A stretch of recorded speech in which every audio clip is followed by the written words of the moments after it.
If you're jumping into hell as us and want to know some combat tips, tricks, and hidden mechanics to help you get the most out of the game right from the start, then this is the video for you. I'm going to break down all the important stuff I wish I knew when I first started playing the game. And of course, there are no spoilers in this video, so if you want to remain completely surprised, this is a safe space. But let's start by talking about how to make the most out of the combat system, because there's a surprising amount of depth to it, and the game doesn't really do a lot of handholding or explaining. The first skill you're absolutely going to want to master is the healing pulse. Here's how it works. By pressing the healing pulse at the right time, you'll instantly recover health equal to the amount of damage you've dealt. Medkits and other consumables do exist, but they are few and far between, so the health pulse is going to be the main way you recover health throughout the game. Now to time it right, after attacking the enemy, you'll see these particles swirl around you. The moment they solidify into the glowing ring, that's when you'll want to trigger the pulse. Now, even if your health is full, you're still going to want to get in the habit of using the health pulse because it's going to help you recover some stamina. And stamina management, especially in the beginning of the game, is one of the tougher aspects of the combat. So make sure that you're getting in the habit of triggering that health pulse even if you don't necessarily need the health. Now, another combat mechanic you're going to want to get in the habit of using is the parry. While it's not necessarily required for you to beat the game, it is going to be extremely helpful, especially in the later stages. A successful parry will negate damage and drain the enemy's stance. The stance meter is this bar right underneath the enemy's health bar, and it's usually split into a couple of different sections. Each successful parry will essentially remove one full section, and once that stance bar is depleted, the enemy will be open to a riposte, which is one of these cool God of War style finishers.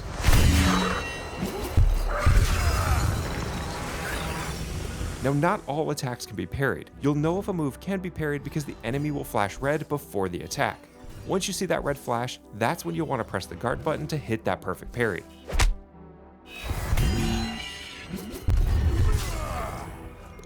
Now, another key to the game's combat system is Lymbic Energy, which is this white bar right underneath your health and stamina. Think of this as your special ability meter. The amount of Lymbic Energy is tied directly to your weapon. The higher level of weapon you have, the more Lymbic Energy you'll have. And to gain Lymbic Energy once the bar is depleted, you can use consumables like Limbic capacitors or by dealing damage. So just like the healing pulse, this is one of the ways that the game rewards you for being aggressive. So if your health and Limbic meters are low, instead of shying away from a fight, try to charge in and get a good couple of quick hits. Trigger that health pulse, get a good charged heavy attack in, trigger another health pulse, and before you know it, your health and Limbic meters are going to be right back up at full. And finally, you'll gain access early on to your combat drone, which comes with its own set of abilities powered by drone modules, which are items you'll pick up scattered throughout the world. Now, each module works a little bit differently. Some require locking onto an enemy, and some need to charge up, and others are just instant activations. So one thing that I found was helpful is once you do get a new module, be sure to also check the stats so you can understand how these work. I can't tell you how many times I tried using a new module just by pressing it, thinking it didn't work or maybe it was bugged, only to realize later that there are different activation types. So be sure that you're reading the stats for each module to make sure that you're using it correctly. Now, when it comes to which ones of these are the most useful, honestly, the first one you get, Distract, pretty much carried me through the entire game, especially anytime you're going up against one of the umbilical enemies, because you can use the drone to distract the main enemy while going up against the umbilical one. There are other ones too that are helpful to close distance really fast, like Forward Charge, or ones like Whirlwind that are really useful against swarms of enemies. So really, I found just about every one of these to be useful depending on the situation, so be sure that you're getting in the habit of using them often, especially when you're in a tough spot. Now, there are a couple of really important NPCs that you are going to want to make sure and talk to as soon as possible. In fact, I would probably recommend holding off on doing a lot of exploration until you've had a chance to talk to both of them, which you should be able to do within the first couple hours of the game. You're not going to get locked out of any of those earlier areas, so I would recommend that you hold off on exploring until you at least play through these parts of the main story and then go back and do your exploration later. The first is Victor Gas, the Blacksmith, who you can track down once you've reached Acacia Marshes. To get to Victor, you'll need to talk to the other NPCs in Jova and ask them about the Blacksmith. They'll point you towards an ON outpost where you can find a map that leads you to a tunnel where you'll meet Victor. After you talk to him there, he'll relocate back to Jova where you can find him in the Forge. Now, why does this matter? Because unlocking Victor is going to give you access to weapon upgrades as well as the ability to imbue your weapons with Limbic spheres and glyphs. So here's basically how this system works. First, you'll attune your weapon to one of the 4 Limbic spheres: Rage, Ecstasy, Grief, or Terror. This attunement doesn't change the weapon's stats, but it does determine which glyphs you can attach to that weapon. Glyphs are going to be your special abilities powered by your Limbic Energy, and they are sphere dependent, so Rage glyphs can only be attached to Rage weapons, Terror glyphs with Terror weapons, and so on. There are also neutral glyphs, which can be attached to any different weapon type. Now these abilities can be incredibly strong, so you want to get access to them as soon as possible through Victor, and then get in the habit of using them often.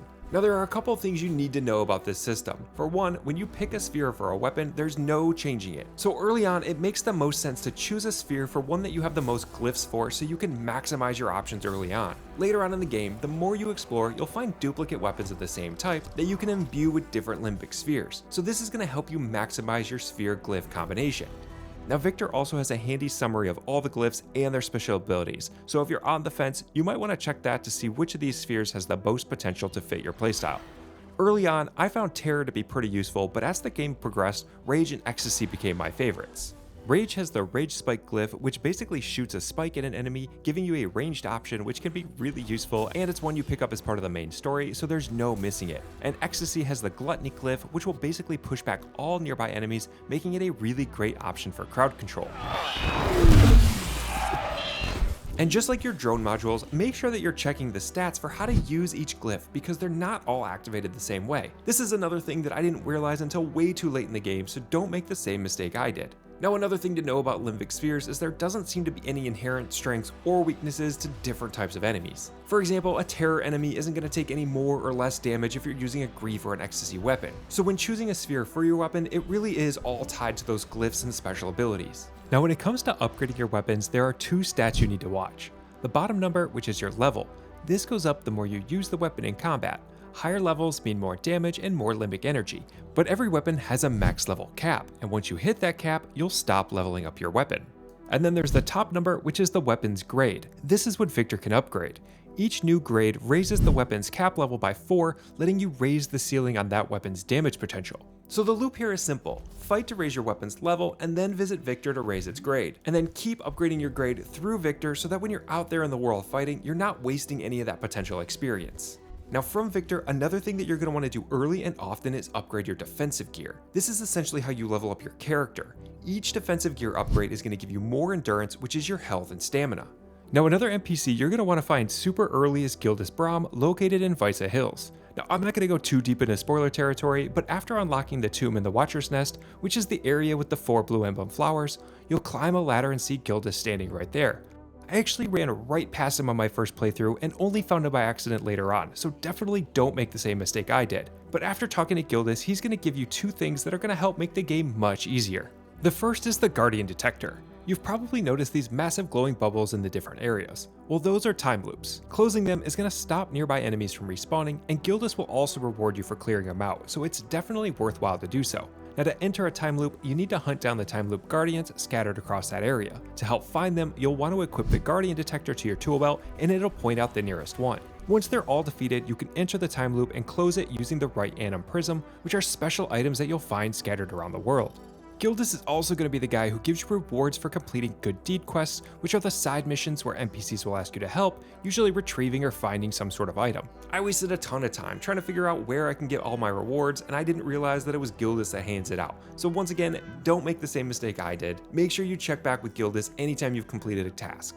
Now you can also check the exploration tab on your datapad, and when it says you've got a reward waiting, you'll know to head back to Gildus to claim your reward, and after that, the good deed quest will show up as completed. Now one thing to note here is that good deed tasks are time bound. If you miss that window, the reward is gone. So once you start a new good deed, try to wrap it up before you progress too far into the main story, or you miss the opportunity of getting that reward, and you can avoid having the NPC miss out on some sort of grim fate. Okay, and those are all the beginner's tips and tricks I wish I knew when I first started playing Hell Is Us. But how are you enjoying the game so far? Personally, I really liked it, so let me know your thoughts in the comments below. And if you liked this video or you found it helpful, leaving a like or a comment to let me know is always appreciated. And be sure to subscribe because I've got even more Hell Is Us content that I'm going to make available right here when it's ready. As always, thanks everyone for watching, and I'll see you on the next one.